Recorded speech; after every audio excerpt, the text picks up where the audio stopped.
Welcome to my channel చిన్ని కథలు చెప్పనా. నూతిలో దెయ్యం ఒక చిన్న హర్రర్ కథ. ఒక అందమైన గ్రామంలో రవి అనే ఒక యువ రైతు ఉన్నాడు. రవి భార్య పేరు రాజీ. రవి పొలం పనులు చూసుకుంటాడు, రాజీ ఇంటి దగ్గర పనులు చూసుకుంటూ ఉంటుంది.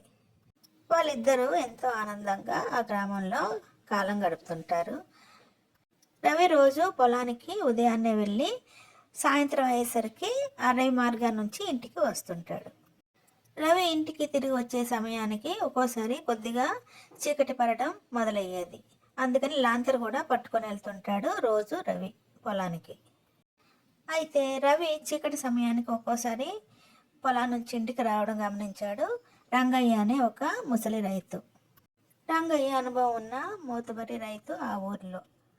ఒకరోజు పొలం నుంచి ఇంటికి వస్తున్న రవిని ఆపి దారిలో అడిగాడు రంగయ్య, నువ్వు ఒక్కోసారి సాయం సమయం దాటిన తర్వాత ఇంటికి వస్తున్నావు కదా పొలం నుంచి, నువ్వు అడవి దాటుకొని వస్తున్నావు.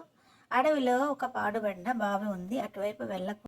ఆ పాడుబడిన బావిలో ఒక ఆడదెయ్యం ఉంది. అది తన పిల్లల కోసం రోదిస్తూ కేకలు వేస్తూ అటువైపు వచ్చేవారిని భయపెట్టిస్తూ ఉంటుంది.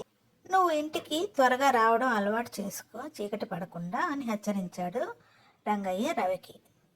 రవి ఎప్పటిలాగానే పొలంకి వెళ్ళాడు. ఒకరోజు బాగా చీకటి పడింది. తిరిగి వచ్చే సమయానికి రవికి రంగయ్య చెప్పిన మాటలు గుర్తొచ్చాయి. రవిలో జిజ్ఞాస మొదలయ్యింది. రవి పాడుబడిన బావి వైపు నడక సాగించాడు. మెల్లగా లాంతర్ పట్టుకొని నూతి వైపుకి వెళ్ళాడు. రవి చెవి దగ్గర గుసగుసగా ఎవరో మాట్లాడుతున్నట్టు వినిపించింది. చల్లగాలి కొట్టినట్టుగా తగిలింది. అయినా రవి అవేం పట్టించుకోకుండా ఉత్సాహంతో బావి దగ్గరకు వెళ్ళి లాంతర్ పట్టుకొని నిలబడి చూశాడు. బావిలో నుంచి గట్టిగా కేకలు అరుపులు వినిపించాయి. ఎవరో స్త్రీ ఏడుస్తూ నా బిడ్డని నాకు ఇవ్వండి అని అరుస్తూ ఏడవసాగింది ఆ స్త్రీ గొంతు. హఠాత్తుగా ఒక తెల్లని ఆకారము బావిలో నుంచి పైకి వచ్చి ఎవడ్రా ఇక్కడికి వచ్చింది అని భయంకరమైన ఆకారంతో రవి ముందు నిలబడింది ఆ తెల్లని ఆకారం. రవి భయంతో అక్కడి నుంచి పరిగెత్తసాగాడు. ఆ ఆకారం వెనక్కిరా రవి వెనక్కిరా అని అరవసాగింది. ఇంతలో భర్త ఎంతకి రాకపోయేసరికి రవి భార్య ఆందోళనతో రంగయ్యని తీసుకొని అడవికి వచ్చింది. రవి వెంట పడుతున్న దెయ్యాన్ని చూశాడు రంగయ్య. వెంటనే తనతో పాటు తెచ్చిన మంత్రిచ్చిన విభూతిని తీసుకొని నూతిలో వేశాడు మంత్రాలు జపిస్తూ రంగయ్య.